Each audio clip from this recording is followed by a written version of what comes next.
Jésus le démontre ici. Par la puissance de la parole, on parle seulement. Jésus démontre que c'est possible. Qu'une personne qui n'a jamais marché, qu'une personne paralysée peut se relever et marcher de nouveau. Jésus le démontre ici. On parle seulement la puissance des mots. Il dit au paralytique, lève-toi. Il prie, mais il ne croit pas. Il prie, il ne croit pas que ce que j'ai dit là, ça va s'accomplir. Il ne croit pas. Doute, il doute. Et ça, ce n'est pas le caractère d'un enfant de Dieu. Un enfant de Dieu ne doute pas. Un enfant de Dieu, même s'il voit que c'est un problème compliqué, mais non, ce n'est pas par ma force à moi, mais c'est par la puissance de Dieu. Je sais que ça va s'accomplir. C'est ça, un enfant de Dieu. Maintenant, j'ouvre cette porte qui est fermée dans ma vie. À partir de maintenant, cette porte qui est fermée, j'ouvre cette porte au nom de Jésus. Parle, entre en prière, parle, menace ça. Ça va partir, ça va disparaître, ça va se calmer. La Bible dit qu'il y a eu un grand calme. Tu peux menacer cette maladie, peut-être que tu es attaqué par une maladie. La maladie a pris le contrôle de ton corps. Menace la maladie. Tu es disciple de Jésus. Et tu dois avoir ses caractéristiques. Lui, il avait la capacité de parler à la mer, au vent. Bah, calme-toi, ça se calme. Ça veut dire que toi aussi, si tu déclares des paroles, tu déclares des mots, quelque chose peut se passer. Tu as vu que ton Père a tout créé par la parole. Ça veut dire qu'il y a une puissance dans les mots que tu prononces. Et toi, si tu es un enfant de Dieu, tu dois avoir confiance à ce que tu déclares dans la prière. Quand tu déclares des mots, tu dois croire à cela. Tu dois croire à ce que tu déclares, avoir la foi que ce que tu déclares a une puissance et ça va s'accomplir. Et tu verras que ça va s'accomplir. Amen. Voilà. Aujourd'hui, on va parler d'un thème nouveau. Un nouveau thème. On va parler d'un nouveau thème. Aujourd'hui, ce matin, on va parler de la puissance des mots. La puissance des mots. La puissance des mots. Ah, c'est bizarre. Hein? La puissance des mots. Et on peut dire la puissance de la parole, voilà c'est ça. La puissance des mots, la puissance des mots, la puissance de ce que tu déclares. Le mot c'est quoi? Un mot c'est quoi? C'est l'association de plusieurs lettres. Donc quand tu dis quelque chose, tu prononces des mots en fait. Tu formes une phrase à travers des mots. Quand tu parles là, tu es en train de former une phrase à travers des phrases. Tu es en train de former des phrases à travers des mots. Pendant que je suis en train de parler là, je suis en train d'utiliser des mots. Je suis en train d'utiliser des mots pour parler, pour vous transmettre ce que je dis maintenant là. Donc on va voir aujourd'hui la puissance des mots. Oui, parce que tu parles, mes frères et sœurs, et nous prions, nous demandons à Dieu, nous prions. Il faut avoir la foi sur ce que tu déclares par ta bouche. Tu dois avoir la foi sur tout ce que tu déclares par ta bouche. Donc voilà pourquoi on va voir la puissance des mots ce matin. Donc sans plus tarder, on va ouvrir nos Bibles, et puis on va commencer à lire Proverbes chapitre 18, verset 21. Proverbes, nous sommes dans l'Ancien Testament. On va lire ce qui est écrit.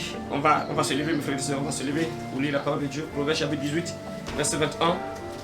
Donc, on va lire la parole de Dieu, c'est tout dans Proverbes chapitre 18, verset 21.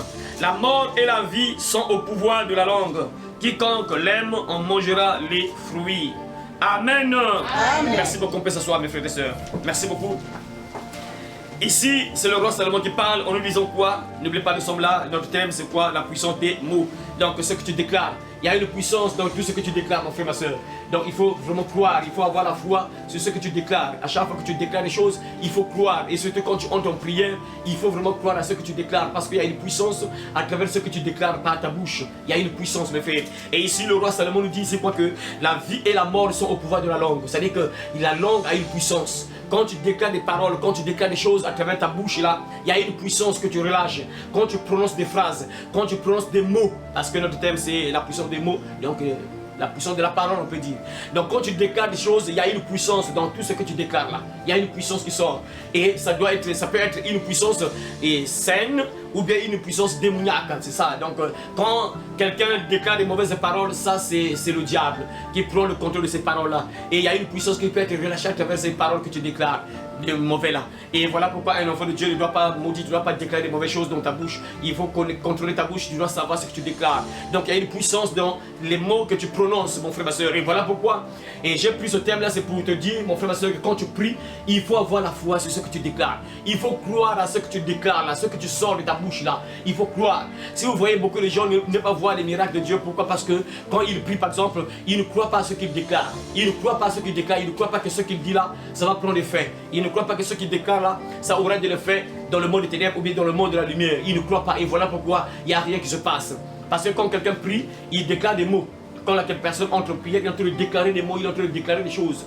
Et si tu ne crois pas, si tu n'as pas la foi sur ça aussi, il n'y aura rien, mon frère, ma soeur. Donc voilà pourquoi tu dois avoir vraiment confiance que ce que tu déclares a une puissance. Il y a une puissance dans tout ce que tu déclares. Voilà pourquoi ici le roi Salomon, c'est lui que Dieu avait donné. Le roi Salomon, c'était qui? Les enfants là, c'était qui le roi Salomon? Voilà, le roi Salomon était l'enfant de David. Voilà, il était qui? Le roi Salomon, il était comment? Il avait quel titre? Voilà, il était le roi d'Israël. Donc le roi Salomon était le roi d'Israël. C'était un roi, c'était le fils de David. Et il était aussi le roi d'Israël. Donc c'est ça, il retenait aussi. Quand on vous donne ça, vous entendez la question que vous a posée, vous retenez ça. Vous gardez dans votre tête que le roi Salomon, là que tu entends Salomon, tu sais maintenant que c'était l'enfant de David. C'était un roi, c'est ça. Donc là c'est le roi Salomon qui dit ça. En disant quoi, que la mort et la vie sont au pouvoir de la langue. Quiconque l'aime en mangera le fruit. Ça veut dire quoi? Qu'il y a des choses que tu déclares là, ça peut prendre des effets. Tout ce que tu déclares par ta bouche, ça peut prendre de l'effet. Si tu déclares des mauvaises choses, ça prend aussi de l'effet dans le mauvais sens. Si tu déclares des bonnes choses, ça prend de l'effet dans le bon sens également. Et le roi Salomon dit quoi? Quiconque l'aime, on mangera le fruit. Ça veut dire que tout ce que tu dis par ta bouche, tout ce que tu prononces là, ça va soit apporter la malédiction sur toi, soit la bénédiction. Soit ça va te condamner, soit ça va te libérer. Par rapport à ce que tu déclares. Voilà pourquoi il faut avoir le contrôle sur tout ce que tu déclares par ta bouche là. Ne dis pas n'importe quoi. Et surtout quand tu es en prière, tu dois savoir ce que tu déclares à Dieu. Et tu dois croire à ce que tu déclares. Regarde mes frères et sœurs. Moi je me rappelle lorsqu'on était encore des païens, lorsqu'on était encore dirigé par le diable. Tu vois, quand quelqu'un te faisait du mal, quand tu commences à insulter une personne, tu vois, donc tu crois tellement dans ton cœur que ce que tu déclares, que ça peut se prendre effet sur lui. Tu vois cette foi-là, cette motivation-là. Et c'est ça que tu dois appliquer lorsque tu pries. C'est ça que tu dois utiliser lorsque tu pries, lorsque tu demandes quelque chose à Dieu. C'est cette foi-là, cette détermination-là. Parce que moi je me rappelle, hein, lorsqu'on te faisait quelque chose de mauvais, et la personne commençait à déclarer des paroles pas bien. Et quand tu déclares ça, tu crois que ça peut se prendre des effets sur la personne. Et c'est la même chose que tu dois faire pour Dieu. Quand tu pries, beaucoup de gens ne voient pas la manifestation de la puissance de Dieu. Beaucoup de gens ne sont pas exaucés. Pourquoi? Parce qu'ils ne croient pas à ce qu'ils déclarent. Ils ne croient pas à ce qu'ils déclarent par leur bouche. Le roi Salomon dit, c'est quoi? La vie et la mort sont au pouvoir de la langue. C'est-à-dire à travers la langue, à travers ce que tu déclares là, tu peux apporter la vie. Ce que tu déclares là, tu peux apporter la mort. Et quand je parle de la mort là, par exemple, moi je prends ça dans le bon sens. La mort dans le bon sens, imagine que par exemple tu es atteinte d'une maladie quelconque. Il y a une maladie qui a pris le contrôle de ton corps. Cette maladie peut mourir par la puissance de ce que tu vas déclarer par ta bouche. Quand tu déclares des mots, quand tu déclares des paroles, et quand tu crois à cela, cette maladie peut mourir. Tu peux tuer, tu peux faire mourir cette maladie qui a pris le contrôle de ton corps. Ça c'est dans le bon sens, je parle dans le bon sens. Le roi Salomon dit c'est quoi? La vie et la mort sont au pouvoir de la langue. Quiconque en mange, quiconque l'aime, en mangera le fruit. Donc quand tu aimes, tu déclares des paroles, tu dois savoir que ça va t'apporter soit la bénédiction, soit la malédiction. Donc il faut prononcer des bonnes choses et croire à ce que tu déclares. Et quand tu crois à cela, tu verras qu'il y aura la puissance dans ce que tu déclares et ça va prendre effet également. Donc mes frères et sœurs, on connaît tous, mes frères et sœurs, que Dieu a tout créé par la parole. Il a juste déclaré des mots. Dieu a déclaré des mots. Il a juste parlé. Et ce qu'il disait, ça s'est accompli. Et on voit ça jusqu'à aujourd'hui. Pour te dire que dans ce que tu déclares, tu dois croire à ce que tu déclares dans ta prière. Quand tu parles à Dieu, tu dois croire à ce que tu déclares. Et quand tu crois, ça prendra effet. On va retourner au commencement de toutes choses. Comment on appelle ça, Béni? Voilà, on ouvre Genèse. Au commencement de toutes choses. Regardez un peu Genèse chapitre 1, verset 1 à 26. On va lire Genèse chapitre 1, verset 1 à 26. Lorsqu'on voit par exemple Genèse chapitre 1, verset 1 à 26, on va essayer de voir, mes frères. Vous allez entendre. On peut voir, mes frères et sœurs, que tout ce qui a été créé par Dieu, il a créé ça uniquement par la parole, en parlant seulement. Et lorsqu'on lit par exemple ici, au commencement, Dieu créa les cieux et la terre était informe et vide, et il y avait des ténèbres à la surface de l'abîme, et l'Esprit de Dieu se mouvait au-dessus des eaux. Dieu dit, vous entendez? Dieu dit que la lumière soit, et la lumière fut. Et la lumière fut. Et la lumière fut. La Bible dit, c'est quoi? Dieu dit, dire, Dieu parle, Dieu dit, il parle seulement. Un enfant, tu dois avoir la foi, tu dois croire à ce que tu déclares dans la prière. Quand tu dis que papa guéris-moi, tu crois à ce que tu déclares là. Je détruis cette maladie au nom de Jésus. J'anéantis cette maladie au nom de Jésus. Cette maladie, tu quittes mon corps, tu crois à ce que tu déclares là. Et ça prendra effet. Il y a une puissance dans les mots que tu prononces. Un enfant de Dieu fonctionne avec la foi. Parce que le mot là, tu vois, on voit rien, mais quand tu déclares, tu crois. Tu crois que ce que je déclare là prend effet dans le monde des ténèbres et dans le monde de la lumière. La puissance des mots. C'est très important. Dieu dit que le soleil soit et le soleil fut. Voilà, la lumière, on commence par la lumière. Que la lumière soit et la lumière fut. Les frères, vous voyez, Dieu a créé la lumière, il a juste parlé. et la lumière apparut. Incroyable. La suite. Dieu vit que la lumière était bonne et Dieu sépara la lumière d'avec les ténèbres. Verset 5. Dieu appela la lumière jour et il appela les ténèbres nuit. Ainsi, il y eut un soir et il y eut un matin. Ce fut le premier jour. Verset 6. Dieu dit qu'il y ait eu étendu entre les eaux et qu'elle sépare les eaux d'avec les eaux. Dieu est en train de parler, il est en train de créer tout. On parle seulement, il est en train de parler seulement. Vous voyez, quelque part on peut dire que c'est comme si c'est de la magie. Hein? Oui, en fait, Dieu, le chef des magiciens, c'est lui qui a créé toute puissance qui existe, c'est ça. Il parle seulement. Il parle et tout se crée, mes frères. Verset 8, 7. Et Dieu fit l'étendue, et il sépara les eaux qui sont au-dessus de l'étendue d'avec les eaux qui sont au-dessus de l'étendue. Et cela fut ainsi. Verset 8. Dieu appela l'étendue du ciel, ainsi il y eut un soir et il y eut un matin. Ce fut le second jour, donc le deuxième jour. Dieu dit, verset 9, Dieu dit encore, il parle seulement, Dieu dit, que les eaux qui sont au-dessus du ciel se rassemblent en un seul lieu et que le sec paraisse. Et cela fut ainsi. Ah, incroyable, il parle seulement. Verset 10, Dieu appela le sec, terre, et il appela la main des eaux mer. Dieu vit que cela était bon. Puis Dieu dit que la terre produise de la verdure. Que la terre produise de la verdure. Puis Dieu dit que la terre produise de la verdure et l'herbe portant de la semence des arbres fruitiers, donnant du fruit selon leur espèce et ayant en eux leur semence sur la terre. Et cela fut ainsi. Donc Dieu a juste parlé que la terre puisse produire de l'herbe et l'herbe est sortie. Il a juste parlé. La puissance des mots. Et si je prends ces exemples-là, c'est pour te dire quoi? Que tu es un enfant de Dieu et tu dois croire à ce que tu déclares là. Quand tu déclares des paroles, tu dois avoir la foi sur ce que tu déclares là. Tu dois croire, c'est pas que là tu peux plus ce mot, ah Seigneur, aide-moi, Seigneur. Tu crois même pas à ce que tu déclares. Il faut croire à ce que tu déclares dans ta bouche. Verset 13. Ainsi il y eut un soir et il y eut un matin. Et ce fut le troisième jour. Verset 14. Dieu dit qu'il y ait des luminaires dans l'étendue du ciel pour séparer le jour avec la nuit. Que ce soit des signes pour marquer les époques, les jours et les années. Ah, Dieu dit qu'il y a des luminaires. Les luminaires, ce sont les étoiles, la lune, le soleil, tout ça. Les luminaires, les étoiles, tout ce qui brille là. Les lumières, donc les lumières qui éclairent la terre, c'est quoi? Les étoiles, la lune, tout ça. Et le soleil aussi, bien sûr. Donc Dieu dit seulement qu'il y a des luminaires. Pouf! C'est apparu. Quelle puissance! C'est ça un enfant de Dieu. Ah mon frère, quand tu as ce thème-là, Dieu puisse augmenter ta foi vraiment. Désormais quand tu vas commencer à prier, que tu puisses croire à ce que tu déclares mon frère. Ah, que Dieu t'aide à comprendre cela vraiment. Tu es un enfant de Dieu. Hein? Mais je ne sais pas comment les gens ne voient pas ça. Imaginez, lorsqu'on voit des enfants de sorciers, hein, on le respecte, c'est un sorcier. On le respecte pourquoi? Parce qu'on sait qu'il a un pouvoir. Toi tu es plus qu'un sorcier. Tu es plus qu'une sorcière. Tu as une puissance terrible. Donc quand tu déclares des paroles, tu dois croire à ce que tu déclares là. Mais bizarrement, on donne la puissance aux sorciers pendant qu'on respecte les sorciers. Alors que c'est toi qu'on doit respecter. On devait avoir peur de toi. Mais bizarrement, aujourd'hui, on a plus peur des sorciers. Alors que le sorcier doit avoir peur de toi. Parce que toi, si tu pries là, quelque chose de grave peut arriver. C'est dangereux quand un enfant de Dieu prie. C'est très dangereux pour le monde des ténèbres si un enfant de Dieu prie. C'est dangereux pour eux. Il y a des gens que vous voyez qui se retrouvent sur les toitures. Le matin, pouf, la personne sur la toiture. Qu'est-ce qui se passe? Parce qu'il y a quelqu'un qui priait. Il n'a pas pu décoller. Il tombe, crash, d'argent, pouf, il se retrouve sur la toiture. J'ai vu une vidéo comme ça. Je crois bien au Cameroun, bien Côte d'Ivoire comme ça. Il y a une soeur qui était là, vers 0h comme ça, et entre prier. Après, subitement, ils sentent un bruit sur la toiture. Ah, il s'est dit, ah, c'est sûrement peut-être les rats, peut-être quoi.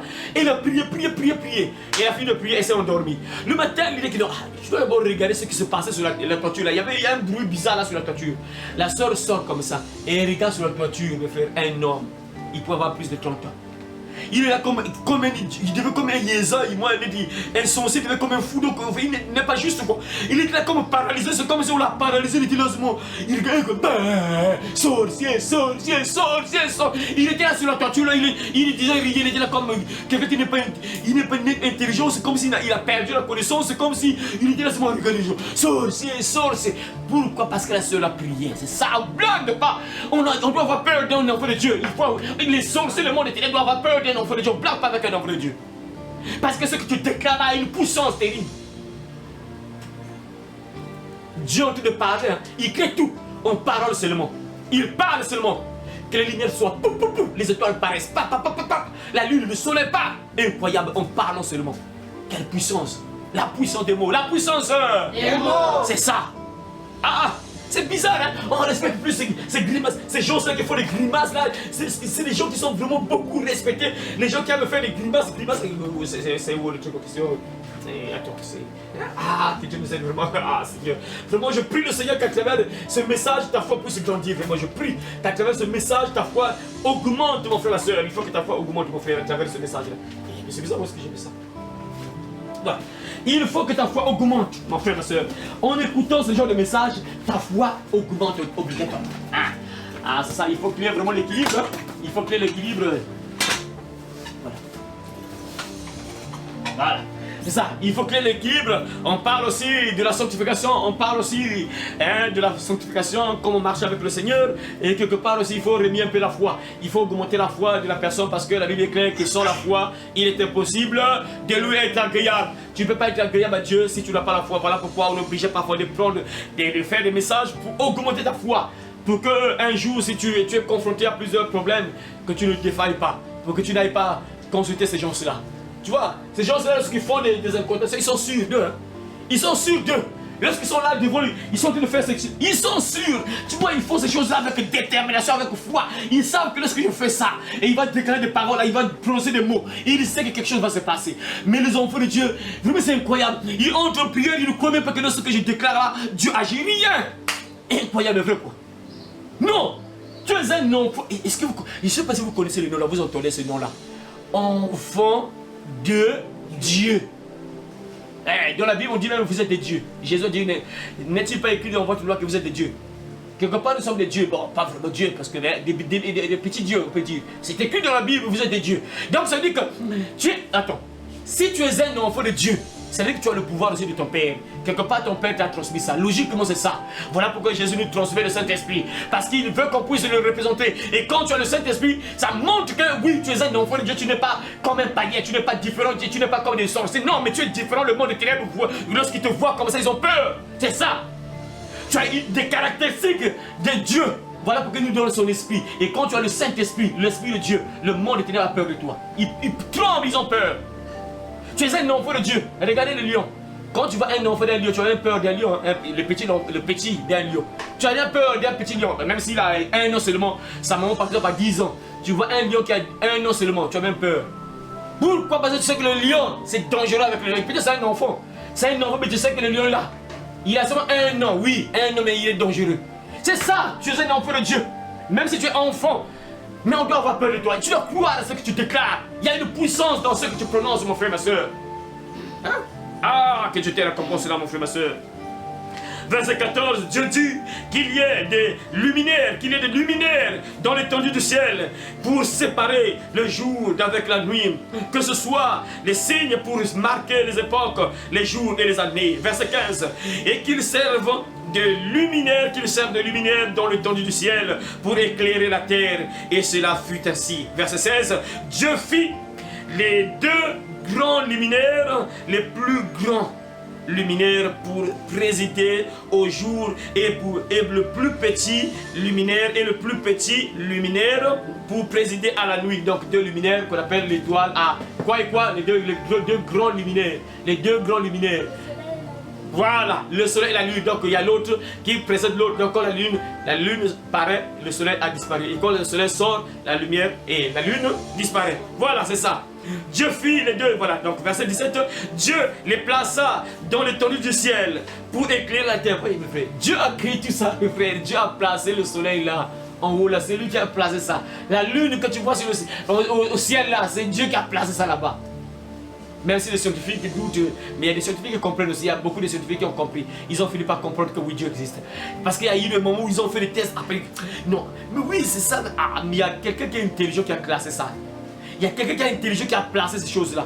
J'ai suivi un documentaire, il y a un scientifique aussi qui avait dit quoi? Il avait fait des expériences que là où nous trouvons, c'est-à-dire puisqu'il y a le ciel, la terre, tout ça, là où on nous a placés, selon eux, Si Dieu a décalé, en fait, si on avait décalé par exemple la terre de quelques centimètres seulement, on allait mourir de fraîcheur. Si on a décalé la terre, on a remonté quoi? On a remonté, on allait mourir de chaleur. Si on allait décaler, on allait mourir de fraîcheur.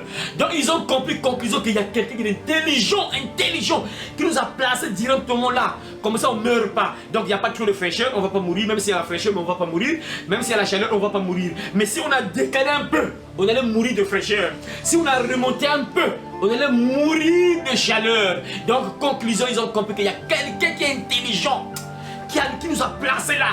Il est intelligent. Et ils ont compris que Dieu existe. C'est vrai que Dieu existe. Et là on nous parle, c'est Dieu qui a placé la lune là. Et le soleil, c'est lui qui a suspendu ça. C'est Dieu, mes frères. Et ça, en parlant seulement, il parle seulement. Pouf, le soleil se crée et se suspend au ciel. Il parle, pouf, la lune se crée, pouf, se suspend au ciel. Ça, c'est pas la puissance des mots. Juste en parlant. Ah, mon frère, que ce genre de message augmente ta foi vraiment. Je prie vraiment que Dieu augmente ta foi, mon frère. Verset 18, pour présider au jour, voilà, et la nuit, et pour séparer la lumière d'avec les ténèbres, Dieu vit que cela était bon. Verset 19, ainsi, il y eut un soir et il y eut un matin. Ce fut le 4e jour. Verset 20, ma soeur Laurette, vas-y, lis, verset 20, on y va. Dieu vit que les eaux produisent, Dieu dit que les eaux produisent en abondance des animaux vivants. Et que les oiseaux volent sur la terre vers l'étendue du ciel. Voilà, Dieu dit que les eaux produisent des êtres vivants. Les êtres vivants. Quels sont les êtres vivants qui sont dans l'eau, maman? Quels sont les êtres vivants qui sont dans l'eau? Les êtres vivants qui sont dans l'eau. Toi, tu parles à elle. Les êtres vivants qui sont dans l'eau. Quels sont les êtres vivants qui sont dans l'eau? Vraiment. Quels sont les êtres vivants qui sont dans l'eau? Voilà. C'est bien. Oui, c'est vrai que même les sirènes, mais ça, ce sont les démons, on ne les gère pas d'abord. Non, on parle de ce que Dieu a créé. Il y a les poissons qui sont là. Poissons, baleines, il y a tellement beau. Et des crocodiles et tout ça. Et les crocodiles, les crapauds, il y a même des crapauds. Il y a quoi, des serpents, tout ça. Il y a aussi des serpents de mer qui sont là-bas, tout ça. Il y a tellement beaucoup de choses qui sont dans la mer. Et c'est Dieu qui a créé ça. En parole seulement, la puissance des mots. Il parle seulement, pouf. Et tous les poissons qui sont dans l'eau se créent. Les baleines, les requins, ngola, mboumi, siur, et makwala, tout ça, tous ces poissons-là, Dieu a parlé, c'est ça se crée. Incroyable, quelle magie, quelle puissance, mes frères. Et c'est ça, tu es un enfant de Dieu, tu dois croire à ce que tu déclares. Mon frère. Et verset 21, Dieu créa les grands poissons et tous les animaux vivants qui se meuvent et que les eaux produisent en abondance selon leur espèce. Il créa aussi tout oiseau ailé selon son espèce. Dieu vit que cela était bon. Verset 22, Dieu les bénit en disant, soyez féconds, multipliez et remplissez les eaux des mers et que les oiseaux multiplient sur la terre. Ainsi, il y eut un soir et il y eut un matin. Ce fut le 5e jour. Verset 24, Dieu dit que la terre produise des animaux vivants. Que la terre produise des animaux vivants. Dieu ne parlait seulement que la terre produise des animaux vivants. Que la terre produit des animaux vivants. On y va. Les animaux vivants qui sont sur la terre. Cite. Les animaux vivants qui sont sur la terre. Le lion, vas-y. Les chiens, voilà, oui. Le cochon. Il y a beaucoup de bizarre. Les moutons, voilà. Voilà. Les gorilles, voilà. Donc les animaux qui sont sur la terre, Dieu dit que la terre produise des animaux qui sont sur la terre. Et pouf, la terre commence à produire des animaux bizarres. Incroyable, pas la parole seulement, mes frères. Et cela fut écrit, mes frères. Verset 24, Dieu dit que la terre produit des animaux vivants selon leur espèce, du bétail, des reptiles et des animaux terrestres selon leur espèce. Et cela fut ainsi. Dieu fit les animaux de la terre selon leur espèce, le bétail selon son espèce et tous les reptiles de la terre selon leur espèce. Dieu vit que cela était bon. Verset 26, puis Dieu dit, faisons l'homme à notre image. Puis Dieu dit, faisons l'homme à notre image. Donc Dieu a tout créé. À la fin, c'est maintenant l'homme qui crée pour dominer sur toutes choses, pour gérer ça. Et Dieu dit, faisons l'homme à notre image, selon notre ressemblance, et qu'il domine sur les poissons de la terre, de la mer, sur les oiseaux du ciel, sur le bétail, sur toute la terre, et sur tous les reptiles qui rampent sur la terre. Voilà. Mais on sait tous que Dieu, pour l'homme, toutes choses, Dieu a créé par la parole seulement. Mais l'homme, comment Dieu a créé l'homme? On y va. C'est le secret, moi de poser question. Comment Dieu a créé l'homme? Avec le sable, la terre, la boue, la terre. Avec la terre, il a créé, il a fabriqué la terre. L'homme, nous a fabriqué à travers la terre. Dieu, c'est nous seulement que Dieu, toutes choses, Dieu a parlé, mais c'est l'homme que Dieu a fabriqué à travers la terre. Il a créé la terre, voilà pourquoi il a dit, tu es poussière et tu retourneras à la poussière. Donc, nous venons de la terre, donc voilà pourquoi nous retournons sur la terre, nous mourons, nous retournons à la terre. Voilà, voyez mes frères et soeurs ici, pourquoi j'ai pris un peu l'exemple là, c'est pour remonter ta foi, pour te dire que tu es un enfant de Dieu. Et ton papa en question, il fonctionne avec les mots. Ton papa là, il crée des choses avec les mots seulement, en parlant. Et puisque tu es un enfant, tu dois avoir les caractéristiques de ton papa. Tu dois agir aussi comme ton papa. Quand tu déclares des choses, il faut que ça se crée comme ton papa aussi. Parce que tu es un lion. Et le papa lion, quand il rougit là, l'enfant aussi imite papa. Il rougit aussi comme papa. Vrai ou faux? Amen. Le lion, quand il rougit là, l'enfant aussi rougit comme papa. Donc toi aussi c'est la même chose.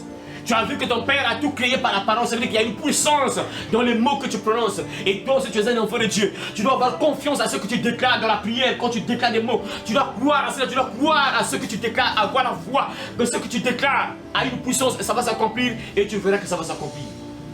C'est ça mes frères et sœurs. Ça c'est le premier exemple. On va maintenant voir encore le roi des rois, le Seigneur des seigneurs qui a encore beaucoup fonctionné avec la parole. C'est ça. Tu es disciple de Jésus. Ah, tu es le disciple de Jésus, ça veut dire quoi? Élève de Jésus. Donc ça veut dire que tu dois imiter ton maître. Tu dois avoir les caractéristiques de ton maître. Là, on a parlé d'abord de Dieu, nous sommes enfants de Dieu, donc on doit avoir les caractéristiques de notre papa. Et notre papa a tout créé par la parole. Il parle seulement, pouf, pouf, la chose se crée. Et tu es aussi disciple de Jésus. Et lui aussi, il a fonctionné par la parole, puisque oui, bien sûr, il a tout pouvoir lui a été donné dans le ciel, sur la terre, Il a fonctionné également avec la parole. Voilà pourquoi, mon frère, ma soeur, tu dois croire à ce que tu déclares par ta bouche là. Tu dois avoir la foi sur ce que tu déclares. Et on va voir, mes frères et sœurs, l'exemple de Jésus-Christ. Non, commencez par Matthieu 21. Matthieu chapitre 21, après on va repartir à Matthieu chapitre 8. Voilà. Matthieu chapitre 21, verset 18 à 22. Lisez ce que la Bible dit. Lisez. Matthieu chapitre 8. Le matin, en retournant à la ville, il y eut faim. Voyant un figuier sur le chemin, il s'en approcha. Mais il n'y trouva que des feuilles. Et il lui dit, que jamais fruit ne naisse de toi. Fruit ne naisse de toi. Vas-y. Et à l'instant, le figuier sécha. Voilà. Les disciples qui virent cela furent étonnés et dirent, comment ce figuier est-il devenu sec en un instant? Jésus leur répondit, je vous le dis en vérité, si vous avez de la foi et que vous ne doutiez point, si vous avez de la foi et que vous ne doutez point, non seulement vous ferez ce qui a été fait, non seulement vous ferez ce qui a été fait à ce figuier, mais quand vous direz à cette montagne, ôte-toi de là et jette-toi dans la mer, cela se ferait. Voilà.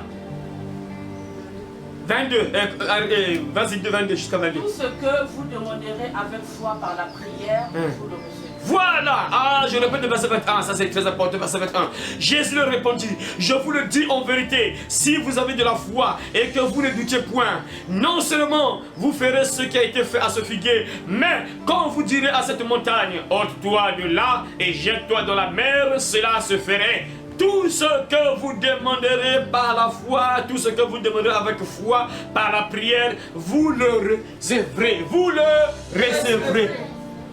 Regardez mes frères, là, pourquoi j'ai pris ce passage biblique là mes frères? Jésus s'approche d'un figuier, il avait faim. Regardez, la puissance des mots. La puissance des mots. Jésus s'approche d'un figuier parce qu'il avait faim. Il voulait manger des figues. Il s'approche pas, il trouve le figuier, il n'y a pas de fruits. Dès qu'il voit ça, il parle. N'oubliez pas, il parle, il prononce des mots seulement. Imaginez un figuier. Il parle, mes frères, il parle, il prononce des mots. Son approcha, mais il n'y trouva que des feuilles. Et il lui dit, il parle au figuier. Jésus parle au figuier, il lui dit, il parle à l'arbre. Incroyable quoi, il parle à l'arbre. Il lui dit que jamais fruit ne naisse de toi. Et à l'instant, le figuier sécha. Il parle au figuier que jamais fruit ne naisse de toi. Pouf! Le figuier sécha, il a juste parlé. La puissance des mots. Le problème c'est qu'il faut avoir la foi. Parce que quand tu parles, il faut accompagner ça de la foi. Il faut croire à ce que tu déclares là. Et si tu ne crois pas, ça n'aura pas d'effet. Il faut croire à ce que tu déclares. Et quand tu crois, tu verras que ça va prendre effet. Voilà pourquoi Jésus, après, il a dit ça à ses disciples. Il a donné la leçon aux disciples en disant quoi? Les disciples virent cela. Les disciples qui virent cela furent étonnés et dirent: comment ce figuier est-il devenu sec en un instant? Ils se disent: oh, mais comment ce figuier est devenu sec en un instant? Incroyable! Quel miracle incroyable! Comment ce figuier est devenu sec en un instant? Un miracle! Ils étaient étonnés, les disciples étonnés. Et c'est là où Jésus va transmettre la leçon. Il transmet la leçon en disant quoi? Jésus leur répondit: je vous le dis en vérité, si vous aviez de la foi et que vous ne doutez point, il y a quelque chose, c'est ça. Et que vous ne doutiez point. Ça veut dire quand tu pries là, mon frère, ta prière ne peut pas être agréable si tu pries sans avoir la foi. Quand tu doutes là, la prière ne sera jamais efficace. Quand tu déclares des mots là, tu entres en prière, tu es en train de déclarer des choses. Il faut croire à ce que tu déclares là, sinon que ça n'aura pas de fin. Ça n'aura pas de puissance. Et tu verras que tu ne seras pas exaucé parce que tu ne crois pas à ce que tu déclares là. Et Jésus dit quoi? Que tout ce que vous demandez, si vous avez de la foi et que vous ne doutiez point, si tu ne doutes pas, donc le problème, la condition c'est quoi? Ne pas douter. Donc quand tu pries là, tu entres en prière, il ne faut pas seulement douter, c'est tout. Ne doute pas. Quand tu déclares des choses, ne doute pas seulement. Quand tu ne doutes pas, tu verras que ce que tu demandes là, ça va s'accomplir. Ça va prendre effet. Si tu ne doutes pas, incroyable, vrai.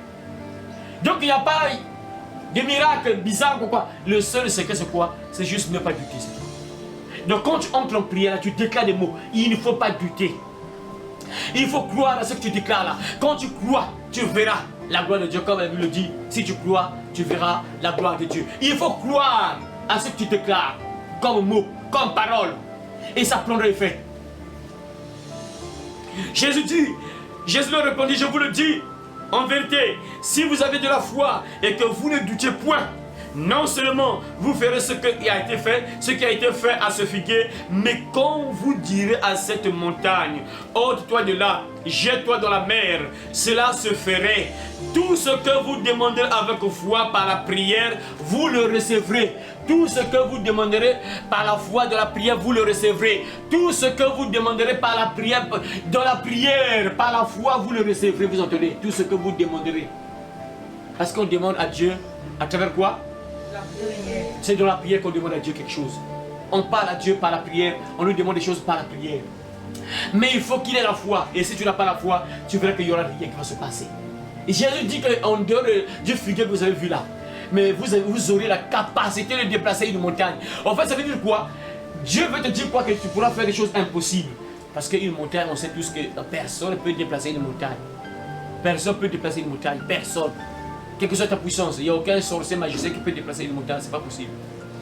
Et Dieu nous dit quoi? Que donc si tu crois tellement, si tu mets la foi, tu peux faire des choses extraordinaires, des choses impossibles. Tu peux les faire. Si tu as la foi.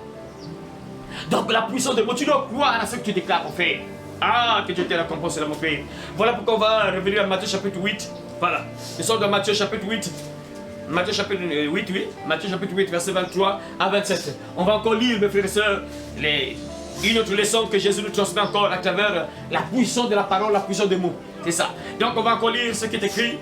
Il monta dans la barque. La barque c'est quoi? La barque c'est quoi? Les enfants, la barque. Une barque c'est quoi? Une barque. Voilà, c'est comme une barque. Et le bateau, voilà, c'est ça. Une barque c'est comme le bateau, voilà. Il monta dans la barque et ses disciples le suivirent. Et voici, il s'éleva sur la mer une si grande tempête que la barque était couverte par les flots. Et lui, il dormait. Les disciples s'étant approchés, le réveillèrent et dirent: Seigneur, Seigneur, sauve-nous, nous périssons. Il leur dit: pourquoi avez-vous peur, gens de peu de foi? Alors il se leva, menaça le vent et la mer. Menaça le vent et la mer. Menaça le vent et la mer. Incroyable. Et il y eut un grand calme. Il y eut quoi? Un grand calme. Il y eut quoi? Un grand calme. Il menace. Lorsqu'on menace, on parle. On déclare des mots, on déclare des paroles lorsqu'on menace. Incroyable, vrai. Ces hommes furent saisis d'étonnement. Quel est celui-ci, disait-il, à qui obéissent même les vents et la mer? À qui obéissent même le vent et la mer? À qui obéissent même le vent et la mer? Incroyable. Donc le roi des rois que tu suis là, le Seigneur Jésus-Christ, que je suis mon frère, il a tout pouvoir sur la mer, l'eau, tout ce qui existe sur la terre, il a le pouvoir sur tout. Voilà pourquoi tu dois avoir les caractéristiques de ton maître. Tu es disciple de Jésus et tu dois avoir ces caractéristiques. Lui, il avait la capacité de parler à la mer, au vent. Bah, calme-toi, ça se calme. Ça veut dire que toi aussi, si tu déclares des paroles, tu déclares des mots, quelque chose peut se passer. C'est ça que tu dois comprendre, mon frère. Tu es un disciple de Jésus. Donc tu as les caractéristiques de ton maître. Ton maître a transmis ça. Voilà pourquoi Jésus, il s'est énervé un peu au petit. Il s'est énervé parce qu'il a compris, mais ses disciples là même. Oh, mais vous êtes... Je vous ai enseigné, mais pourquoi vous ne parlez pas? Vous voyez la tempête, vous voyez la mer s'agiter, vous voyez les vagues, l'eau entrer dans la mer. Mais pourquoi vous ne pas parler? Voilà pourquoi Jésus les a réprimandés. Parce que lui, mais vous là vraiment, je vous ai enseigné, mais vous ne comprenez pas. Mais qu'est-ce qui se passe avec vous là? Oh, ça c'est pas normal pour toi. Tu dois avoir la foi, tu es un enfant de Dieu. Quand tu parles, là, tu déclares des choses. Quelque chose doit se passer. C'est pas pour rien que Jésus a parlé à ses disciples. Pourquoi? La Bible dit ici quoi? Il leur dit: pourquoi avez-vous peur, gens de peu de foi? Pourquoi vous avez peur, gens de peu de foi? Donc Jésus dit: comme vous là vraiment. Donc jusqu'à maintenant vous n'avez pas de foi. Jusqu'à maintenant vous êtes incapable de parler à la mer là, hein? Jusqu'à maintenant vous êtes incapable de parler au vent là, hein? Jusqu'à quand je serai avec vous là? Je vous ai transmis plusieurs leçons, mais pourquoi vous n'avez pas de foi? Pourquoi? Pourquoi vous ne parlez pas? Pourquoi? C'est ce que Jésus veut dire. Oh, mais vous là vraiment c'est compliqué. C'est ça. Tu dois aussi menacer ce que tu décris là. Il y a des choses qui se passent dans ta vie. Tu dois menacer ça, mon frère. Parle! Ah, Seigneur. Regardez, chaque situation que tu vis là, il y a une puissance derrière. Derrière chaque situation que tu vis, chaque situation que tu traverses, il y a une puissance. Soit c'est Dieu, soit c'est le diable. Mais quand tu sais toi-même ta marche chrétienne, tu sais que non, ah, moi je suis avec mon papa. Moi je me bats d'obéir à mon papa. Ça, tu dois savoir que sûrement, peut-être que ça vient du diable. Et quand tu examines, tu vois, non, ça, ce n'est pas la volonté de Dieu, non. Ça vient du monde des ténèbres. Parle, entre en prière, parle, menace ça. Ça va partir, ça va disparaître, ça va se calmer. La Bible dit quoi? Il y a eu un grand calme. Tu peux menacer cette maladie, peut-être que tu es attaqué par une maladie. La maladie a pris le contrôle de ton corps. Menace la maladie. Menace ça. Ça va se calmer, ça va disparaître. Ton problème que tu traverses, que tu vis à longtemps, une difficulté de ne parle, menace ça. Parle. Ça va sécher, comme Jésus a dit ici aux fruits, au figuier. Tu ne vas plus donner de fruits, c'est fini, à partir de maintenant c'est fini. Tu ne vas plus donner de fruits, le figuier sèche. Et Jésus dit, si vous avez la foi, non seulement vous allez faire ce que j'ai fait à ce fruit-là, ce figuier-là, mais vous allez aussi dire à la montagne, oh toi de là, déplace-toi. La montagne va obéir. Ça veut dire que tu as la possibilité de parler à tout ce que tu traverses, à tout ce que tu vis. Tu parles à ce problème-là, tu parles à cette maladie, tu parles à ce que tu vis là. Maintenant, j'ouvre cette porte qui est fermée dans ma vie. À partir de maintenant, cette porte qui est fermée, j'ouvre cette porte au nom de Jésus. C'est ça, mon frère. Mais c'est compliqué. Hein? Ah, manque de foi là, c'est compliqué. Jésus dit quoi? Le seul secret, c'est juste avoir la foi. Tu déclares ça avec foi, c'est tout. Quand tu déclares les mots, des paroles avec foi, c'est tout. C'est tout comme secret. Tu déclares les choses avec foi, sans douter. Tu n'as pas douté. Ah, incroyable mes frères. Attends, quand tu vois un peu la mer, imaginez la mer qui... Jésus se lève. Tais-toi. Dans l'autre version, je crois même Matthieu, c'est Marc, je crois même qu'il a parlé de ça. Marc, il a dit, silence, silence, aussitôt le vent se calme. Et il parle seulement. Quand vous voyez le film de Jésus, là, les miracles de Jésus, ça doit vous augmenter la foi. Quand tu lis la Bible, là, tu es en train de lire les miracles de Jésus, ce qu'il a fait, ça doit augmenter ta foi. Il faut que non, tu lis, tu entends ce qu'il a fait là, mais tu restes comme ça et la foi ne bouge pas. Ça, c'est pas normal, hein? Ah, en dehors de ce que vous entendez là, mes frères, ce que vous avez entendu ici, les enseignements que vous entendez ici, logiquement, vous devez être à un niveau très élevé, hein? Très élevé. Un niveau très élevé, mes frères et sœurs. Par exemple, notre frère ici, l'ancien, le plus ancien ici, c'est lui. Sa foi devait être à un niveau très élevé. Mais lui-même connaît sa foi et à quel niveau lui-même connaît. Pour d'autres, vous avez fait peut-être 2 ans, 3 ans, pour d'autres, c'est peut-être 1 année seulement, 2 ans seulement. Mais il y a d'autres qui ont mis du temps aussi. Par exemple, le frère là, la soeur là aussi. Et la soeur aussi, Laurette. Je ne sais pas votre foi est à quel niveau. Par rapport à tout ce que vous entendez là. Vous voyez. Voilà pourquoi Jésus a blâmé ses disciples. Il les a blâmés parce qu'il s'est dit que non, mais vous, c'est fini. C'est comme si je vous parle pour rien, quoi. C'est comme si je fais des démonstrations pour rien. Mais je ne vous comprends pas. Ce que vous voyez là, logiquement, vous devez croire par rapport à tout ce que je fais là. Donc Jésus était étonné, mais vous là, vraiment, ça fait longtemps que je vous enseigne. Ça fait longtemps que vous entendez, vous voyez les miracles que j'opère. Mais pourquoi, jusqu'à maintenant, vous dites encore, pourquoi vous êtes incapable de menacer le vent là? Pourquoi vous êtes incapable de parler à la mer, de se calmer? Ça veut dire quoi ça? Mes frères, je ne sais pas votre foi à quel niveau. Mais par rapport à tout ce que vous voyez ici, que ce soit les miracles, la parole, miracle, logiquement votre foi devait être très élevée, très élevée. Au cas où, au point où quelque chose ce qui peut t'élever, ce qui peut t'arriver, tu ne peux pas tomber, tu ne peux pas retourner en arrière. Parce que quelqu'un qui a la foi, il ne retourne pas en arrière, il avance.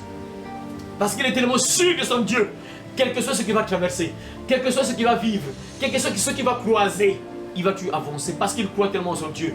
Il a tellement vu les miracles de Dieu. Il ne faut pas être comme le peuple de Dieu là, en Égypte, qui a quitté l'Égypte plutôt.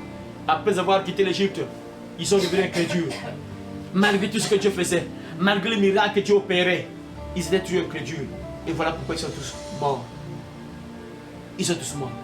Et combien sont entrés à Cana qui avaient plus de 20 ans? Combien de personnes? 4. Combien de personnes? 2 personnes seulement qui avaient plus de 20 ans. 2 personnes seulement qui avaient plus de 20 ans qui sont entrés à Cana.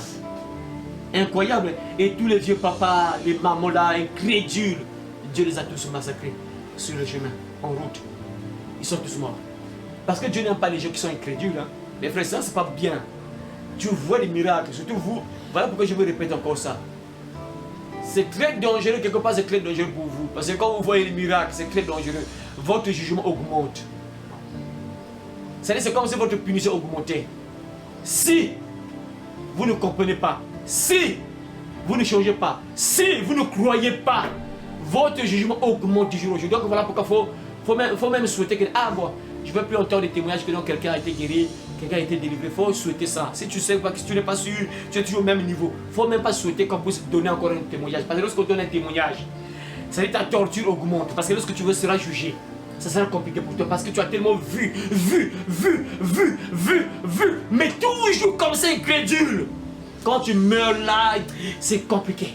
La manière qu'on va te torturer, ça sera compliqué. Voilà pourquoi c'est pas bon d'entendre les témoignages. C'est pas bon de voir des miracles. C'est pas bon. C'est dangereux.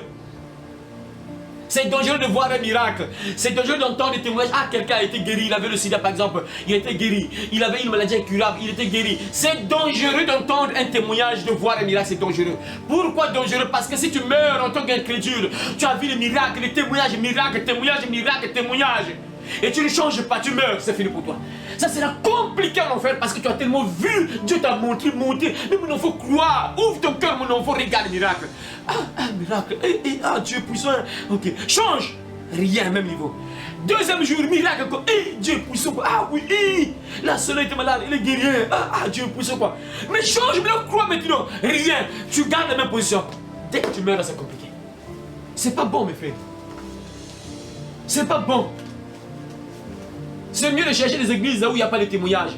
Là où il n'y a pas de miracle, ta torture sera légère. Par rapport à ce que tu vois quelque part là où tu entends les témoignages, tu vois les miracles, tu entends les témoignages, miracles. Dès que tu meurs là, si tu ne changes pas, ton jugement sera terrible, compliqué, sans pitié. Parce que tu as tellement vu, Dieu t'a convaincu. Mais rien. La puissance des mots. Jésus démontre la puissance, mes frères. En parlant seulement. Tu dois avoir la foi, mon frère. Quand tu déclares, quand tu entres en prière, tu dois croire à ce que tu déclares. Et quand tu crois à ce que tu déclares, tu verras la main de Dieu. Tu verras le miracle s'accomplir. Et beaucoup de gens aujourd'hui, les portes sont toujours fermées. Ils ne voient aucun miracle dans leur vie. Pourquoi? Parce que c'est juste l'incrédulité. C'est juste l'incrédulité. Ce sont les gens qui ne veulent pas croire. C'est les gens qui n'ont pas la foi. C'est les gens qui ne croient pas. Ils prient, mais ils ne croient pas. Ils prient, ils ne croient pas que ce que j'ai dit là, ça va s'accomplir. Ils ne croient pas. Doute. Ils doutent. Et ça, c'est pas le caractère d'un enfant de Dieu. Un enfant de Dieu ne doute pas. Un enfant de Dieu, même s'il voit que c'est un problème compliqué. Mais non, c'est pas par ma force à moi, mais c'est par la puissance de Dieu. Je sais que ça va s'accomplir. C'est ça un enfant de Dieu. Pour toi, tu vois que la maladie là, on ne peut pas guérir ça. Je sais qu'une personne, l'hôpital n'a rien fait. On a fait des visites, mais par la puissance de Dieu, tout est encore possible. Regardez cet enfant-là. Cet enfant-là. Ouais. On a fait des tests là, on ne voyait rien. Mais l'enfant là, lorsqu'il était malade, moi je me rappelle le jour là. Ce jour-là, lorsqu'il est venu avec son père, sa maman aussi, il était assise là, mais la manière qu'elle respirait, c'est comme si la personne allait mourir, c'est incroyable. Lorsqu'elle respire comme ça, le ventre entre là, donc tu sens plus. Donc c'est comme si elle allait mourir à la minute là. Au l'hôpital, on fait des tests. Quoi. Non, il faut faire tel examen, ça c'est obligatoire. Qu'on puisse voir la maladie, c'est obligatoire. On fait le test, on ne fait pas rien. Oh, mais l'enfant souffre. L'enfant malade. Mais là, restauré. Correct. Amen. Voyez, la puissance de Dieu là, correct. Correct. Restauré. Voyez. Et ça, quand tu vois ça, tu dois croire que non, le Dieu qui nous prie est puissant. Et tu dois croire que oui, donc lorsqu'on prie là, il y a une puissance qui sort, il y a une puissance qui est relâchée. Dans les mots que je prononce là, il y a une puissance qui sort. Si tu crois, bien sûr, quand tu crois, tu ne doutes pas. Quand tu pries là, il y a une puissance qui sort. Ah, mon frère, ma soeur, regardez ce que Jésus faisait, mes frères, juste en parole. Hein. En parole seulement. Ah, mes frères, on va en voir encore un autre exemple. On va encore voir un autre exemple de Jésus, bien sûr. On va voir qu'il a parlé au paralytique, hein, et le paralytique s'est levé. On va voir donc Matthieu. Nous sommes dans Matthieu, chapitre 9, verset 1-8. Matthieu, chapitre 9, verset 1-8. Oui, c'est vrai, il y a d'autres miracles où Jésus, par exemple, appliquait la bouche sur les yeux, mais la plupart des cas, Jésus faisait ces miracles juste par la parole. Et si j'ai pris ce thème-là, la puissance de mots, c'est que je veux, mais vraiment, moi, c'est mon vœu que j'ai fait à Dieu. Hein. Moi, c'est mon vœu que j'ai fait à Jésus. Que moi, je veux que tu puisses m'utiliser uniquement par la parole. Moi, je ne veux pas voir les miracles hein, en utilisant des choses que non, bon, prends telle herbe, prends telle écorce, tu mélanges ça dans l'eau, après tu te laves avec ça. Moi c'est pas ça. Mais frère, il y a des sorciers qui font ça. J'ai suivi une vidéo, j'ai même mis ça, j'ai gardé la vidéo en question. Vraiment, c'est incroyable. Hein? C'est vraiment, mes frères, c'est vraiment très dangereux, mes frères. Ce que vous voyez là, mes frères, Seigneur. Voilà pourquoi j'ai pitié hein, vraiment de ce que vous voyez là, par exemple, ces choses-là. Il y a d'autres, bon, ici, il n'y en a pas, il n'y en a pas ici, oui, ça y est là aussi. Ces choses-là, les herbes, tout ça, les trucs là, et même ça, mes frères. Quand j'ai suivi les sorciers, c'était, oui, c'était un débat sur un plateau, c'est en Côte d'Ivoire, non, Gabon, voilà, Gabon, au Gabon. Donc il y a un plateau de télévision, donc débat quoi, le débat, donc il y avait un camp. Les vrais nganga, donc sont les sorciers, les gens qui guérissent par les herbes, pourquoi ils ont donné la définition de nganga. Nganga c'est juste des sorciers, voilà. Donc il y avait un camp des vrais nganga, donc des vrais sorciers. Il y avait un autre camp qui disait que non, il n'y a pas de vrais, il y a plus de vrais nganga, il n'y en a pas. Donc il y a un autre camp qui s'oppose aux vrais nganga. Donc il y a un camp, donc ils étaient là, 3 camps. Il y a un homme de Dieu qui était là aussi, lui aussi dans sa position, donc c'est bizarre, il aidait à se lever. Il y avait plus de sorciers là. Donc l'homme de Dieu est là à côté derrière, et un autre camp qui dit que non, moi je suis venu restaurer la tradition parce que les nganga sont des faux.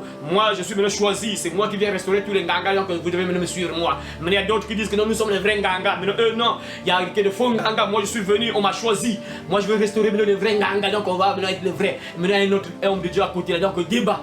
Et c'est là où, quand j'ai suivi le débat là, c'est là où j'ai compris que c'est dangereux à l'église, mes frères.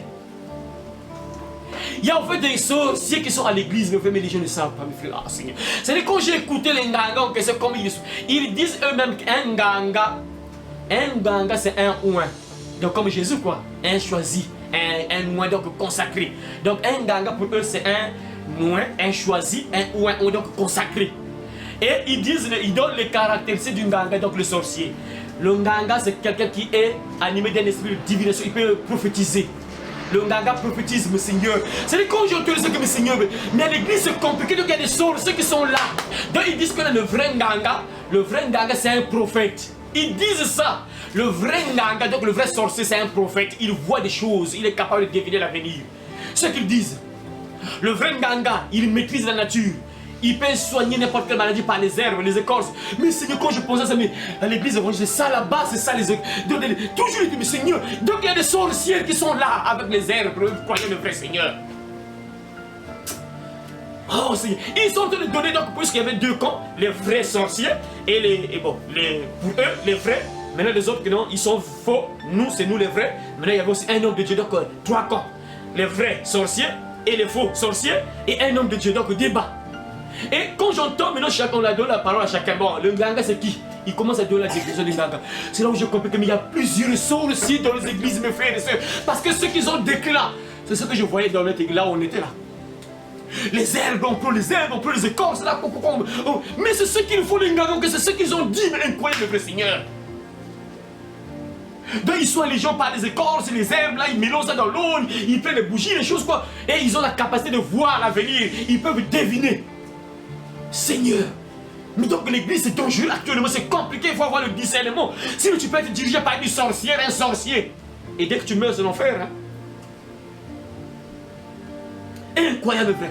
Et c'est après, lorsqu'on a donné la parole à chacun, après, le pasteur aussi de son côté, il a quand même parlé de pauvre, et ce pauvre il était comme noyé, il était seul là, donc plusieurs sorciers, donc c'est compliqué. Mais le pasteur a quand même dit que non, mais vous dites que non, vous avez l'esprit de divination, vous êtes, voilà. Ils ont dit aussi le nganga, c'est quelqu'un qui est capable de parler aux morts, voilà, c'est ça. Et ce que j'ai aimé chez le pasteur a dit que non, dans la Bible, dans la loi de Moïse, on devait vous tuer. Ça, moi le pasteur était courageux de dire ça. On devait vous lapider. Parce que dans la Bible dit quoi? Si quelqu'un a un esprit de mort ou de divination, on doit le tuer. Par des pierres. Donc vous, on devait vous lapider, on devait vous tuer. Ils étaient là calmes, ils parlaient rien. Ils disaient rien. On devait vous tuer. Ils étaient là tranquilles. Il dit clairement, on dit à la télévision, vous, selon la Bible, on doit vous lapider, on doit vous tuer. Parce que vous avez un esprit de divination, vous avez des esprits de mort. Oh non, mais Jésus a parlé avec, Élisée, la puissance qu'il avait là. Où est-ce qu'il a eu la puissance là? Et c'est Élie qui est parti au ciel et qui a donné cette puissance là. Et le pasteur dit, Élie est mort. Élie était vivant, il est parti au ciel vivant. Dieu voulait se défendre quoi. Il dit que vous, on doit vous tuer, on doit vous lapider. Parce que vous avez un esprit de divination, un esprit de mort. Donc moi quand j'ai entendu ça, mais Seigneur, donc dans les églises il y a des sorcières, des sorciers qui sont là. Et les gens ne savent pas. Oh non, bon, en tout cas ton problème là, ta maladie là, tu prends telle écorce, tu prends telle herbe, va le prendre et mélange ça. Seigneur, les Seigneurs. On ne dit pas que notre Dieu ne peut pas guérir ça, Dieu c'est possible aussi. Parce que même les médicaments que nous prenons, les aspirines, c'est parfois les écorces qu'on utilise, oui. C'est possible, mais il faut faire attention, mes frères, parce que tu peux être devant un sorcier, une sorcière, c'est ça le problème. Parce que ceux qu'ils ont dit, les sorciers là, ils ont décrit ce qu'ils font là. Mais c'est compliqué donc. Voilà pourquoi les brahmistes sont vraiment contre les bains, quoi, tout ça. Voilà pourquoi moi j'ai dit à Jésus, moi tu veux m'utiliser, je ne veux pas utiliser des choses, prends l'herbe là-bas, quoi, non. Mais la parole, je parle, la personne est guérie, c'est tout. C'est mieux. C'est comme ça, c'est mieux. Je parle, la personne croit, pas en prie, on déclare des paroles, la personne est guérie, la personne est délivrée, c'est tout. C'est mieux. C'est compliqué, mes frères. Incroyable, mes frères. Moi, j'ai béni le Seigneur parce que Dieu m'a guidé sur cette vidéo-là. J'ai écouté, oh, mais Seigneur, donc, c'est les gens que vous voyez là qui partent dans les églises là. Oh non, bon, on lui dit, prends un seau, prends les écorces là, on va faire. Prie pas pour c'est une sorcière. Prie parce que quand j'ai entendu les sorciers décrire ce qu'il faut là, mais c'est dangereux. Et... que tu me sais vraiment. Matthieu chapitre 9, verset 1 à 8. Voilà. On y va, ma soeur Laurent, tu vas lire. Jésus étant monté dans une barque. Jésus étant monté dans une barque. Traversa la mer. Traversa la mer. Et alla dans sa ville. Et alla dans sa ville. Et voici. On lui amena un paralytique. On lui amena un paralytique couché sur un lit. Voilà, on lui amena Un paralytique couché sur un lit. On lui amène à quoi? Un paralytique couché sur un lit. Voilà, poursuis. Jésus, voyant leur foi. Jésus, voyant quoi? Leur foi. Jésus, voyant quoi? Leur foi. Hein? Dit au paralytique. Dit au paralytique, donc il parle au paralytique, il parle. Dit au paralytique, donc il déclare des mots. Il parle, la puissance. Des mots. Il parle, mes frères. Ah, c'est incroyable. Tu es un enfant de Dieu. Tu dois voir tu dois croire à ce que tu déclares. Jésus dit au paralytique, il voit d'abord leur foi, après il parle. Il dit au paralytique, il parle. Vas-y. Prends courage. Prends courage. Mon enfant. Mon enfant. Tes péchés te sont pardonnés. Tes péchés te sont pardonnés. Sur quoi? Sur quoi? Quelques scribes dirent au-dedans d'eux. C'est quelques scribes disent au-dedans d'eux. Cet homme blasphème. Cet homme blasphème. Et Jésus, connaissant leurs pensées, Et Jésus, connaissant leurs pensées, dit, pourquoi avez-vous de mauvaises pensées dans vos cœurs? dit, pourquoi avez-vous des mauvaises pensées dans vos cœurs? Car lequel est le plus aisé Car lequel est le plus aisé de de dire, tes péchés sont pardonnés, tes péchés sont pardonnés, ou de dire, ou de dire, lève-toi et marche. lève-toi et marche. Or, Or, afin que vous sachiez que le Fils de l'homme a sur la terre le pouvoir de pardonner les péchés, afin que vous sachiez que le Fils de l'homme a le pouvoir sur la terre de pardonner les péchés, lève-toi, lève-toi, dit-il au paralytique. dit-il, Au paralytique. dit-il, Au paralytique. hein? Prends ton lit et va dans ta maison. Prends ton lit et va dans ta maison. Prends ton lit et va dans ta maison. Jésus dit au paralytique, lève-toi, prends ton lit et va dans ta maison. Il dit au paralytique, lève-toi, dit-il au paralytique, prends ton lit et va dans ta maison. Verset 7. Et il se leva Et il se leva et s'en alla dans sa maison. et s'en alla dans sa maison. Quand la foule vit cela, Quand la foule vit cela, elle fut saisie de crainte elle fut saisie de crainte et elle glorifia Dieu et glorifia Dieu. qui a donné aux hommes un tel pouvoir. Qui a donné aux hommes un tel pouvoir. Qui a donné aux hommes un tel pouvoir. Dieu t'a donné un pouvoir. Ah, bien sûr, si tu crois, bien sûr. Si tu crois, parce que c'est pas pour rien. Donc, si tu crois, bien sûr, Dieu t'a donné un pouvoir. Voici, je vous ai donné le pouvoir de marcher sur les serpents et les scorpions et sur toute la puissance de l'ennemi, et rien ne pourra vous nuire. Donc, logiquement, quand tu crois en Jésus, quand tu crois en Dieu, tu deviens un enfant de Dieu. Tu as un pouvoir que tu reçois, logiquement. Tu reçois un pouvoir. Les dessins animés bêtes que vous voyez là dans le passé, là, des trucs magie là, tu as plus que ça. Ça, c'est zéro le pouvoir que vous avez vu là, bizarre là, ça conduit en enfer. Mais ce que Dieu lui donne là, ça conduit où? Au paradis. C'est ça, ça conduit au paradis, au ciel. Le pouvoir que Dieu te donne, au moins ça, c'est bénéfique. C'est pas maléfique, mais c'est bénéfique. La Bible dit ici que les gens ont glorifié Dieu qui a donné aux hommes un tel pouvoir. C'est ça, tu as un pouvoir, mon frère, ma soeur. Quand tu crois, tu décales des paroles, mon frère, quelque chose va se passer. Mais il faut avoir la foi, il faut croire. Regarde, ici Jésus parle au paralytique. Imaginez, mes frères, quelqu'un qui ne marche plus. Il était couché sur un Lit. C'est incroyable. Il était couché sur un lit, donc il ne marchait plus. Et quand quelqu'un ne marche plus, il n'y a plus l'espoir. Hein? Parce que mes frères, lorsqu'on voit un paralytique, mes frères, regardez seulement un paralytique. Quand tu regardes un paralytique, tu vas te dire que non, c'est fini pour lui. Hein? Il ne va jamais marcher. Il ne va plus jamais marcher. Quand tu vois un paralytique là, tu te dis qu'il ne va plus jamais marcher. Mais pourtant, c'est possible. Jésus le démontre ici. Par la puissance de la parole, on parle seulement. Jésus démontre que c'est possible. Qu'une personne qui n'a jamais marché, qu'une personne paralysée peut se relever et marcher de nouveau. Jésus le démontre ici. On parle seulement la puissance des mots. Il dit au paralytique, lève-toi, prends ton lit, va dans ta maison. Incroyable, vraiment.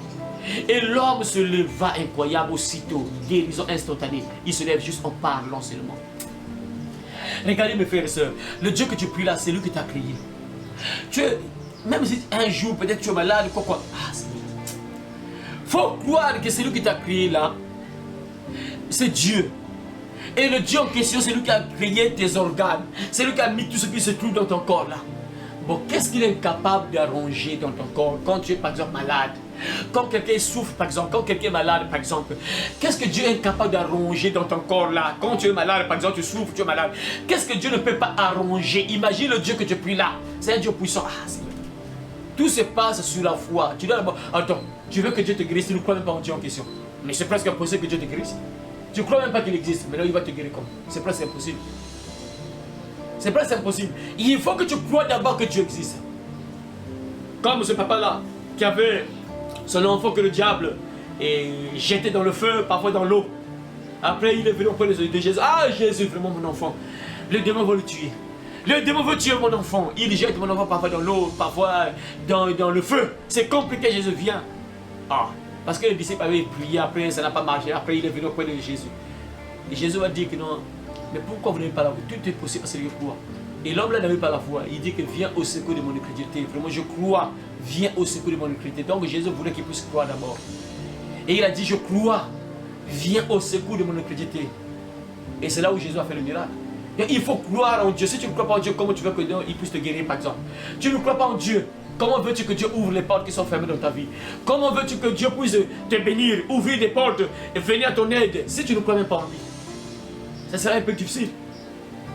Tu vois? Il faut croire qu'il y a quelqu'un qui t'a créé. Voilà pourquoi le diable fait le tout possible de conduire les gens dans l'incrédulité. Pour faire croire aux gens qu'il n'y a pas de Dieu. Il n'y a pas de diable. Le diable, c'est toi-même. En toi, il y a le mal et le bien.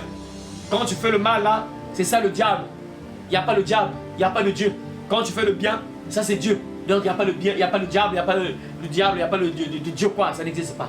Vraiment c'est incroyable. Vous voyez, il y a des gens quand ils entendent ça, ils commencent à mettre ça en pratique. Ils commencent à croire que donc il n'y a pas Dieu, il n'y a pas le diable. C'est bizarre, hein? Mais quand même quand il s'agit de sorciers, ils croient quand même, c'est bizarre. C'est incroyable. Et hier j'ai même écouté. Hier, j'ai suivi encore une vidéo d'un sorcier sur TikTok. Là, j'étais en train de regarder. Là, je tombe sur une vidéo. Ça, c'est pas encore. J'écoute comme ça. Donc, un sorcier était là, assis là. Je sais pas c'est où. C'est au Bénin, au Cameroun, je sais pas où. Donc, il était là avec plusieurs élèves sorcières et sorciers. Ils étaient là entourés. Ils avaient entouré leur maître là. Après, il était assis là. Donc, il était en train de donner les leçons. Ah, Seigneur. Donc, il est en train de préparer les gens pour l'enfer. Et c'est incroyable. C'est compliqué, Seigneur. Et. Donc vous savez, non, il y a une sorcellerie maléfique, il y a deux types de sorcellerie. Il y a une sorcellerie maléfique, il y a une sorcellerie bénéfique. Donc une sorcellerie mauvaise et une bonne sorcellerie. Et quand un enfant a une mauvaise sorcellerie, il faut calmer ça, sinon que ça va porter des malheurs, donc il faut calmer ça. C'est incroyable. Quand j'écoutais ça, Seigneur, vous ne pouvez pas vous poser des questions. Mais qui vous a donné cette puissance-là, ce pouvoir-là? Ça vient de qui? Parce qu'il y a un maître qui vous donne ce pouvoir-là. Mais qui vous donne ce pouvoir-là? S'il y a deux sorcelleries, le bien, mal. Donc ça veut dire, on veut dire que le diable c'est bien, le diable c'est mauvais. Donc il est aussi gentil, il est aussi mauvais. C'est ce qu'il veut dire. Donc le diable c'est gentil, il est aussi mauvais. Alors que la Bible dit que le diable n'est pas gentil, il est seulement mauvais.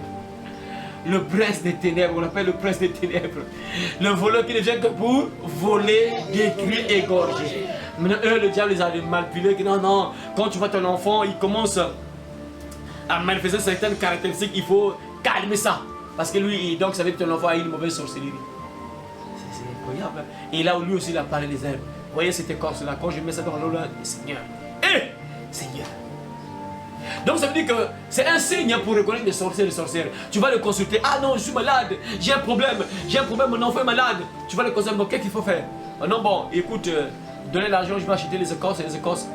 Dis-toi qu'il y a beaucoup de probabilités qu'ils soient sorcières. Donc c'est un signe pour reconnaître les sorcières. C'est-à-dire quand j'écoutais un peu tout ce que les sorciers disent là, j'ai compris donc que ça veut dire qu'il y a un signe que les gens le négligent. Quand tu vois quelqu'un qui utilise les herbes, il y a beaucoup de choses qui sont sorcières. Quand j'ai écouté les sorciers, c'est là où j'ai compris que ceux qui utilisent les herbes là, beaucoup de probabilités qu'ils soient un sorcier ou sorcière. Oh, toujours traitement. Il y a beaucoup de choses qui sont sorciers. Ah, que Dieu nous aime. La puissance des mots, la puissance des mots. Tu dois avoir la foi. Et quand tu déclares les choses, quand tu pries, quelque chose peut se passer. Tu es un enfant de Dieu. Et tu as les caractéristiques de ton Père, Dieu. Tu as le pouvoir de ton Père, Dieu. Tu es aussi disciple de Jésus. Et puisque Jésus c'est Dieu, donc tu as aussi ce pouvoir-là. Et je étais étonné pour voir la personne marche comme ça. Et il glorifie Dieu qui a donné un tel pouvoir aux hommes. Ils ont compris que, quel pouvoir! Cet homme-là qui ne marche plus, il marche incroyable, vrai. Il commence à glorifier Dieu.